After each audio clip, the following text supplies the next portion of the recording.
హుస్నాబాద్ నియోజకవర్గం ఎప్పుడు కూడా ఎత్తైనటువంటి పీఠభూమి ప్రాంతం. ఇది సంబంధించి గతంలో ఎప్పుడు వడగళ్ళ వాన వచ్చినా వర్షం లేకుండా ఈ ప్రాంతం అంతా ఎప్పుడు ఇబ్బంది పడేటువంటి పరిస్థితి. ఆషాఢ మాసం సందర్భంగా మన కాసం ఫ్యాషన్స్ కిలో చీరలు కొనండి, అరకిలో చీరలు ఉచితంగా పొందండి. ఇప్పుడు ఈ యొక్క మళ్ళీ వెళ్ళిన వల్ల ఇంకా కొంత ఇబ్బంది వస్తుందనే ఆలోచనతో నేను కొంత సమన్వయం అవసరం అనే దాని మీద 3 జిల్లా కలెక్టర్లను ఈ సమావేశానికి మనం ఈ యొక్క సిద్దిపేట జిల్లా, కరీంనగర్ జిల్లా, హన్మకొండ జిల్లా కలెక్టర్తో ఇక్కడ మనం ఒక కోఆర్డినేషన్ మీటింగ్ లాగా జిల్లాధికారులతో ఏర్పాటు చేసుకున్నాం. నేను మీ అందరూ కూడా దయచేసి కోరుతా ఉన్నా, ఈరోజు ఎవరెవరు బాధ్యతలు అవుతున్నాయో కొంత ఈ ప్రకృతికి సంబంధించి ఇంతకుముందే మనం చెప్పినాం. ఎల్నినో అంటే ఏంటి, దానికి సంబంధించిన ప్రకృతి ఏ విధంగా ప్రభావితం చేస్తే ఇదంతా కూడా గ్రామీణ ప్రాంతాలు ఉన్న వాళ్ళు బాధపడుతూ ఉన్నారు, రేపు పొద్దున ఇబ్బందులు ఎదుర్కోవాల్సి వస్తుంది. దాన్ని అధిగమించడానికి తీసుకోవాల్సినటువంటిది కంపల్సరీ. అందరూ కూడా ఇది ముఖ్యంగా దీన్ని అధిగమించాలంటే సమన్వయం అవసరం.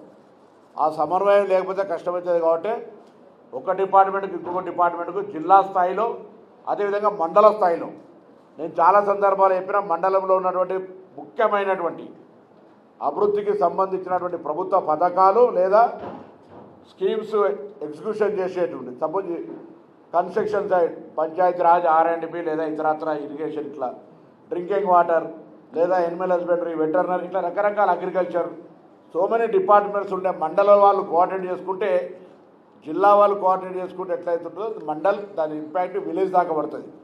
అందరూ కూడా కొంత సమస్య రాకముందే ఏం చేస్తే బాగుంటుందని కొరకే మనం ఇప్పుడు ఇవాళ మీటింగ్ పెట్టేది.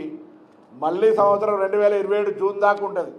అంతలోపల వర్షాలు రాకపోతే ఏం చేయాలి అనేటువంటిది ఇప్పుడు తీసుకునే నిర్ణయం అప్పటిదాకా ఉపయోగపడుతుంది. కాబట్టి కొంత ఆలోచనాత్మకంగా, విశ్లేషణాత్మకంగా, సమన్వయంతో ఉండాలని నేను ఈ సందర్భంగా కోరుతా ఉన్నా.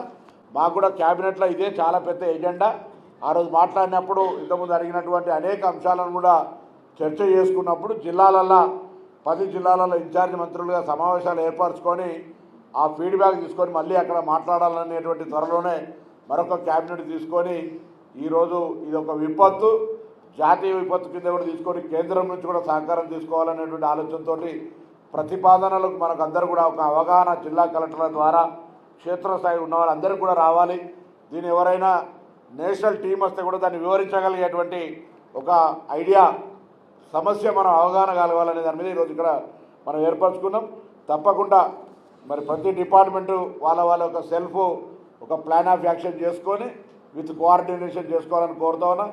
ఈ నియోజకవర్గంలో మీ అందరి సహకారంతో అన్ని రకాలుగా అభివృద్ధికి సంబంధించి కూడా మేము ఒక ప్రణాళికతో ముందుకు పోతున్నాం. ఇప్పుడే శాంక్షన్ అండ్ నాట్ స్టార్టెడ్ వర్క్స్కి సంబంధించి కూడా జిల్లా కలెక్టర్ గారు లిస్టులు ఇచ్చినాం. కొంత అందరూ ప్రతి అధికారి సమన్వయంతో పోతే అవన్నీ కూడా అధిగమించవచ్చు. ఇక్కడ ఉదాహరణకు మేము శాతవాహన ఇంజనీరింగ్ కాలేజ్ తెచ్చుకున్నాం.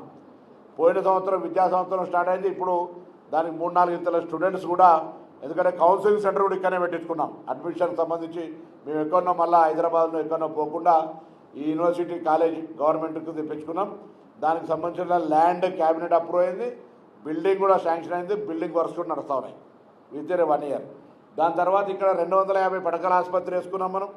250 పడకల ఆసుపత్రి ఆల్రెడీ ఫస్ట్ ఫ్లోర్ స్లాబ్ పడి ఆ హాస్పిటల్లో అది కూడా కన్స్ట్రక్షన్ 6th ఫ్లోర్స్కు విత్ పీజీ కాలేజ్. 250 పడకల ఆసుపత్రి పూర్తి కాగానే పీజీ కాలేజ్ కోర్స్ కూడా ఇక్కడ శాంక్షన్ 40 స్ట్రెంత్ తోటి పీజీ స్టూడెంట్స్ ఇక్కడికి వస్తారు, సో మెడికల్ పరంగా. దాని తర్వాత కరీంనగర్కి ఇక్కడ హుస్నాబాద్ నుంచి రాజీవ్ రహదారి దాకా 4 లైన్ రోడ్డు R&B నుంచి 2 బిట్లుగా దాదాపు 150 కోట్లతో అవుతా ఉంది. ఇక్కడ నుంచి అక్కన్నపేట దానికి కూడా 4 లైన్ రోడ్ వేసుకున్నాం. ఇటు అసన్పర్తి అంటే ఎల్కతుర్తి నుంచి ఇటు సిద్దిపేట దాకా ఆల్రెడీ NHA కింద రోడ్డుకు సంబంధించి ఉంటుంది. మా దగ్గర ఇంటిగ్రేటెడ్ సిద్దిపేట జిల్లా తంగలపల్లిలో మీరు ఎప్పుడైనా పోయి చూడొచ్చు. ఆల్రెడీ క్లాస్ రూమ్స్ 90% కంప్లీట్ అయిపోయినాయి. ఇంటిగ్రేటెడ్ యంగ్ ఇండియా ఇంటిగ్రేటెడ్ చాలా జాగాలో స్టార్ట్ కాలేదు, కానీ మా దగ్గర క్లాస్ రూమ్ అంటే 7 బ్లాక్లల్లో క్లాస్ రూమ్ సంబంధించినటువంటి దాదాపు 95% కంప్లీట్ అయింది. హాస్టల్స్ అయితే ఉంది. దాదాపు 27 ఎకరాల ల్యాండ్ ఇస్తే చాలా దానికి సంబంధించి అప్రోచ్ రోడ్డు కూడా అంటే ఈ రాజీవ్ రహదారికిను రాజీవ్ రహదారి ప్లస్ ఈ కరీంనగర్ సిద్దిపేట హుస్నాబాద్ రోడ్డును కూడా లింక్ చేస్తూ మళ్ళీ ఒక 4 లైన్ డబల్ లైన్ రోడ్డు కూడా తెచ్చుకున్నాం. దానికి పిల్లలకు రావడానికి పోవడానికి ఇబ్బంది. తంగళ్ళబిల్లి ఒక రూరల్ ఏరియా, సో అది నడుస్తూ ఉంది.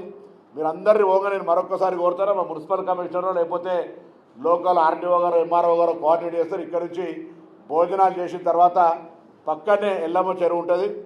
అక్కడ ఒక గ్లాస్ బ్రిడ్జ్ మనం మొదటిసారి కట్టించుకున్నాం. దాని తర్వాత చాలా టూరిజం కూడా దాన్ని డెవలప్మెంట్ చేస్తున్నాం. ఎల్లమ్మ చెరువు, కొత్త చెరువు, పల్లె చెరువు, అది కాక ఒక అర్బన్ ఫారెస్ట్ కూడా చాలా పెద్దగా మనం ఇక్కడ చేసుకుంటా ఉన్నాం. ఇది కాక కూడా చిగురుమామిడిలో తెలంగాణ పబ్లిక్ స్కూల్ ఉంది. దాని తర్వాత ఇంకొక కొంత వర్షాలు పడ్డ తర్వాత వస్తే అర్బన్ ఫారెస్ట్ ఒకటి ఈ జిల్లాల గడ్డ టువర్డ్స్ హనుమకొండ పోతుంటే డెవలప్మెంట్ చేసినాం. దాదాపు 3000 ఎకరాల ఫారెస్ట్ అది డెవలప్మెంట్ అవుతూ ఉంది. అక్కడ ఒక్కసారి ఆ అర్బన్ ఫారెస్ట్కి వస్తే అక్కడ నుంచి దేవాలయానికి సంబంధించిన పక్కన భైరవ స్వామి గుడి ఉంటుంది. సర్వాయి పాపన్న పూజలు చేసుకున్నప్పుడు ఓల్డ్ హిస్టారికల్. పక్కనే మహాసముద్రం గండి అని ఒక వాటర్ బాడీ ఉంటుంది. ఆ నుంచి కొద్దిగా ముందు పోతే సైదాపూర్ రాయికల్ వాటర్ ఫాల్స్ వస్తుంది. ఇంకా కొద్దిగా రైట్ సైడ్ పోతే సర్వాయి పాపన్న కోటలు వస్తుంది. అక్కడ కూడా త్వరలో ముఖ్యమంత్రి గారు గతంలో పీసీసీ ప్రెసిడెంట్గా వచ్చినప్పుడు ఇప్పుడు దాన్ని కన్స్ట్రక్షన్ అయింది. దాన్ని త్వరలో ఇనాగ్రేట్ చేస్తాం. అక్కడ కూడా సర్వాయి పాపన్న కూడా ఒక ఎంట్రీ ట్రెక్కింగ్ తోటి ఈ 4 కూడా పోవడానికి అవకాశం ఉండేది. అర్బన్ ఫారెస్ట్ కూడా డెవలప్మెంట్ అవుతూ ఉంది. So education, medical, infrastructure, integrated ఇవన్నీ కూడా అవుతూ ఉన్నాయి.